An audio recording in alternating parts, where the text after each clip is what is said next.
સંધ્યાગીરી બાપુ વેદ વિદ્યાલય એટલે યંત્ર મંત્ર અને તંત્ર સાથે દાતાઓના સહયોગથી વહેતી સંસ્કૃતિની સરિતા. જોઈએ રિપોર્ટ.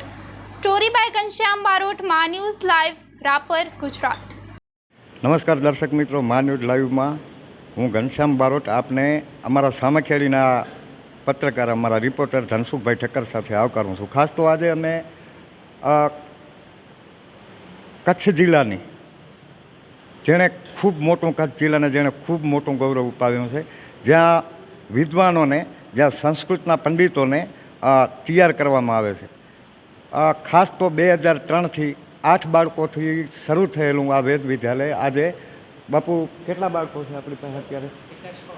100 બાળકોએ, 8 બાળકોથી ચાલુ થયેલું આ વેદ વિદ્યાલય 100 બાળકોએ પહોંચ્યું છે.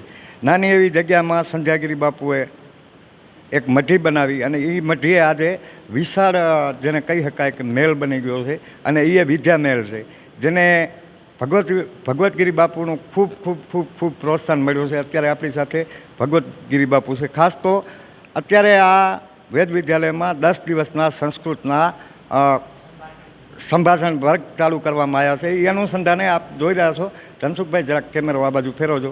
ઘણા બધા આ બ્રહ્મ ઋષિકુમારો આપણી સાથે છે, પણ આ વિશે આપણે બાપુને જ પૂછશું. ખાસ તો બાપુ, ધનસુખભાઈ આવજો. ખાસ તો બાપુ, આજે જે આ 10 દિવસના જે અહીં સંભાષણ વર્ગ ચાલુ કરવામાં આવ્યો છે ને, આ 2003થી 2022 સુધીની સફર વિશે શું કહેશો? નમઃ શિવાય ગુરુવે સચ્ચિદાનંદમૂર્તये निष्प्रंचाय शांताय तेरालंबाय तेजसे. 1 जुलाई 2003 को आषाढ़ी बीज थे, कच्छ का नया वर्ष था. मेरे परम पूज्य सदगुरुदेव देवगिरी जी महाराज जो आप ब्रह्मलीन हो गए हैं, उनके हस्त से यहाँ पर 7 बटुक कुमारों से ये संस्कृत पाठशाला का टेंट में उद्घाटन हुआ. उनके आशीर्वाद से ही आज ये पूरे 100 बच्चे यहाँ पर वेद पढ़ रहे हैं. और सोमनाथ संस्कृत यूनिवर्सिटी द्वारा MA तक, जिसको आचार्य हम लोग बोलते हैं, आप लोग उसको MA बोलते हैं, तो मान्यता है. और 100% यहाँ पर रिजल्ट आता है. इस साल थोड़ा कोरोना के कारण रिजल्ट ख़राब आया, दुख हमको बहुत हुआ, लेकिन कोरोना की परिस्थिति ऐसी थी तो बच्चे पढ़ नहीं पाए, तो उसके लिए हम कुछ नहीं कर सकते हैं. फिर भी इस बार हम हर साल संस्कृत भारती द्वारा एक शिविर रखते हैं, जिससे कि जो छोटे नए बच्चे आते हैं, मंत्र बोलने में उनको बड़ी कठिनाई होती है. उनकी सरलता के लिए, सहजता के लिए, कि वो लोग छोटे छोटे शब्दों द्वारा संस्कृत भारती के माध्यम से ये सिखाया जाता है. तो एक संस्कृत संभाषण शिविर का आयोजन किया गया है. उसके साथ संध्या नहीं कर सकते, वेद नहीं पढ़ सकते हैं, तो उस 4 तारीख को इनका जनेऊ का वो रखा हुआ प्रोग्राम. ऊपर में एक पुस्तकालय बना है, जिसमें कि 50,000 पुस्तक आ सकते हैं. एक विज्ञान प्रयोगशाला बनी है, एक कंप्यूटर प्रयोगशाला बना है, एक ज्योतिष लैब बनी हुई है. उसका भी उसी दिन उद्घाटन होगा. 3 कार्यक्रम एक साथ होंगे. तो इस कार्यक्रम में मैं आपके माध्यम से सबको यहाँ पर सादर आमंत्रण देता हूँ. बस खास तो बापू, मैं आपको ये बोलूँगा कि यहाँ टेक्नोलॉजी, आप बोल रहे हैं कंप्यूटर, यानी कि टेक्नोलॉजी, यंत्र, मंत्र, और अभी मैं मानता हूँ तब वहाँ तक सरकार का भी ये ग्रांटेड हो गई है अपनी वेद विद्यालय. मतलब कि यंत्र, मंत्र और वहीवटी तंत्र के सहकार से जो यहाँ वेद विद्यालय चल रहा है, इसमें अभी जो होने जा रहा है, इसके सिवा आप यहाँ के हमारे ब्रह्मदेवों को और हमारी जो इस विद्यालय में जिसको बहुत ही श्रद्धा है, ऐसे श्रद्धालुओं को क्या कहेंगे?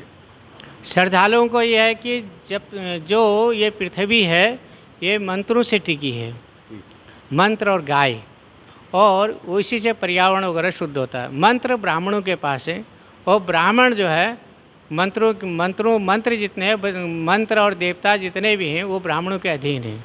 ये ब्राह्मण और गाय यदि इस संसार में सुखी है, तो ही ये सृष्टि सुखी रह सकते हैं. नहीं तो मारो काटो ये चालू रहना है. हमारा जो सिद्धांत है, सर्वे भवन्तु सुखिनो सर्वे सन्तु निरामया है. जी बापू, मैं गाय की बात आई तो मुझे याद आया, अभी एक गायों में एक लंपी नाम का रोग आया है. हमारे यहाँ भी गौशाला है. कितनी गाय है बापू?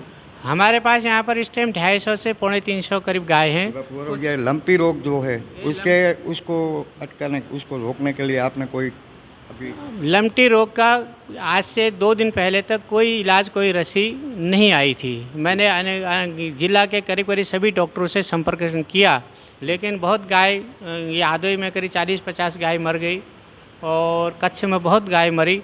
लेकिन हमारे यहाँ जो रोग आया, मैंने उसको अपने ढंग से सबको स्वस्थ कर दिया। उसकी वीडियो भी हमारे पास है। उनको गिलोय कामधेनु, गिलोय सत्व, गिलोय का जो अर्क है वो कामधेनु गौशाला गांधी धाम में है, उनके द्वारा गिलोय रस पिलाया और कुछ पेन किलर करके दर्द होता है गायों को तो दवा खिलाई। बाकी फटकड़ी पानी, ग्लूकोज और बरियारी, इसके द्वारा उनका सबका वो कर दिया। कोई गाय हमारी यहाँ पर जिला के डॉक्टर रसीकरण कर रहे हैं, बहुत मेहनत कर रहे हैं। हमारे आश्रम में रसी करीब करीब आज तक पूरी हो जाएगी, बाकी भी लगनी चालू हो गई है। और उस रसी का असर ये रहेगा कि बाद में गायों को ज़्यादा नुकसान नहीं होगा, मरेंगे नहीं, बीमार रहेंगे। लेकिन मतलब के बापू ये जो वरियारी है, फटकड़ी है और ग्लूकोज है, इसको पहले से ही जो दे दिया जाए तो ये रोग उस रोग का, जैसे कोरोना में लोगों को पता नहीं चल रहा था हमको कोरोना है, इसी प्रकार गायों का कोई पता नहीं चल रहा। हम शाम को चक्कर लगाते हैं, कोई गाय हमको बीमार नहीं मिलती।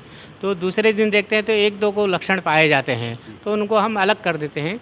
3 भाग कर दिए। एक तो जो बीमार हैं उनको वहाँ रखा गया, एक जो बीमार होकर ठीक हो रहे हैं उनको अलग रखा गया, जो स्वस्थ हैं वो अलग हैं। तो 3 जगह उनको अलग अलग रखा गया, क्योंकि उसकी हम लोग बेदरकारी करेंगे तो और भी गाय बीमार हो सकते हैं। क्योंकि टीका का असर 15 दिन बाद करेगा, रसी जो लग गई उसका असर 10 दिन बाद करेगा, 15 दिन बाद, ऐसा डॉक्टरों का कहना है। आभार बापू। दर्शक मित्रों, આપણી સાથે આ વેદ વિદ્યાલયના આચાર્ય ને રમેશભાઈ, વેદ વિદ્યાલયના આચાર્ય રમેશજી છે। આપણે એમને પણ પૂછશું। ખાસ તો અત્યારે 100 જેટલા બાળકો, એટલે આ વિસ્તારમાં ક્યાંક ને ક્યાંક એમની જે ઉર્જા છે એ પણ ખૂબ કામ કરતી હોય છે। જ્યારે સંસ્કૃતની વાત આવે રમેશભાઈ, ત્યારે સંસ્કૃત ભાષા, આમ તો આમ જોઈએ તો સંસ્કૃત આખા આપણી ઉત્પત્તિ સંસ્કૃતિ અને સંસ્કારો વચ્ચે થઈ છે। ત્યારે આ બાળકો વિશે શું કહેશું? અને ખાસ તો અત્યારે આપણે ત્યાં MA એટલે કે હાજી આચાર્ય, શું કહેશું? અહીંયા 2003થી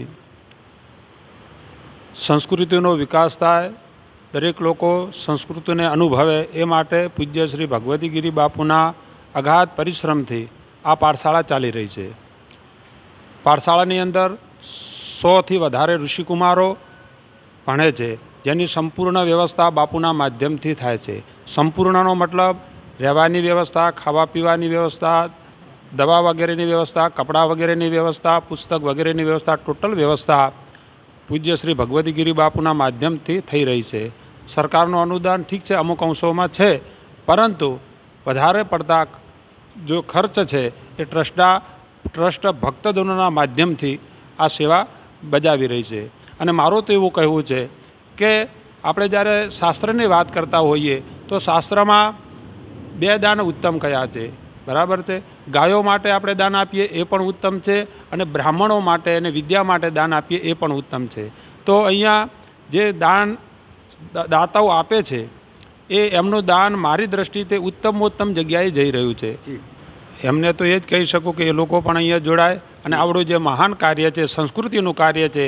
ઘણા લોકો એવું જાણતા હોય છે કે કેવલ બ્રાહ્મણોની સંસ્થા છે, પણ ખરેખર તો આ બ્રાહ્મણ કે એ જ્ઞાતિવાદથી ઉપર ઉઠી અને આ સંસ્કૃતિની સંસ્થા છે, સનાતન ધર્મની સંસ્થા છે। કારણ કે સંસ્કૃતિ બચશે તો જ સનાતન ધર્મ બચશે, અને સનાતન ધર્મને બચાવવા માટે આ ઋષિકુમારો છે એના વાહક છે।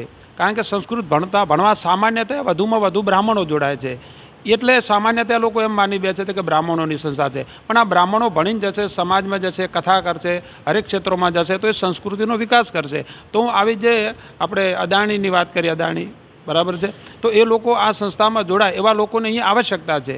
અને એ લોકોનું દાન પણ અહીંયા મારી દ્રષ્ટિ છે એ સારી જગ્યાએ દાન ગયેલું ગણાશે। કારણ કે આનાથી મોટું સારું કાર્ય કોઈ હોઈ જ ન શકે। કારણ કે સનાતનનું આ તો બીજ છે, સનાતનનું આ બીજ છે, બરાબર છે। તો અહીંયા જેટલા સારા દાતાઓ જોડાશે એટલે આ સંસ્થાનો વિકાસ થશે, અને જેટલો સંસ્થાનો વિકાસ થશે એટલો જ સનાતન ધર્મનો વિકાસ થશે। તો આનાથી મોટું કામ કોઈ શું હોઈ શકે?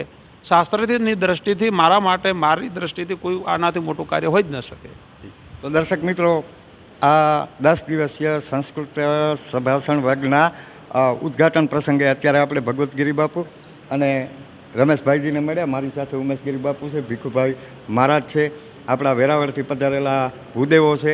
એટલે ખાસ તો અહીં જે યંત્ર મંત્ર વહીવટીતંત્રનો ખૂબ સહકાર અને દાતાઓનો, એટલે કે આજે અદાણીજી ગૌતમ અદાણીજી જ્યારે 60 વર્ષના થઈ રહ્યા છે ત્યારે આ સંસ્થાએ ફક્ત 19 વર્ષમાં જે પ્રગતિ કરી છે એ ક્યાંક ને ક્યાંક આંખોને ઉઘાડનારી. ખાસ તો એટલા માટે કે આ તાલુકામાંથી, એટલે કે આ વેદ વિદ્યાલયમાંથી ઘણા બધા એવા ઋષિકુમારો બહાર પડ્યા છે કે જેમણે સમાજને કંઈક આપ્યું છે. કેટલા કથાકારો આવ્યા છે કે જેમણે સમાજને ક્યાંક સાચા રસ્તે વાળવાનો પ્રયાસ કર્યો છે. આવા જ પ્રયાસો આ સંસ્થા દ્વારા થતા રહે એવું આપણે ઈચ્છીએ.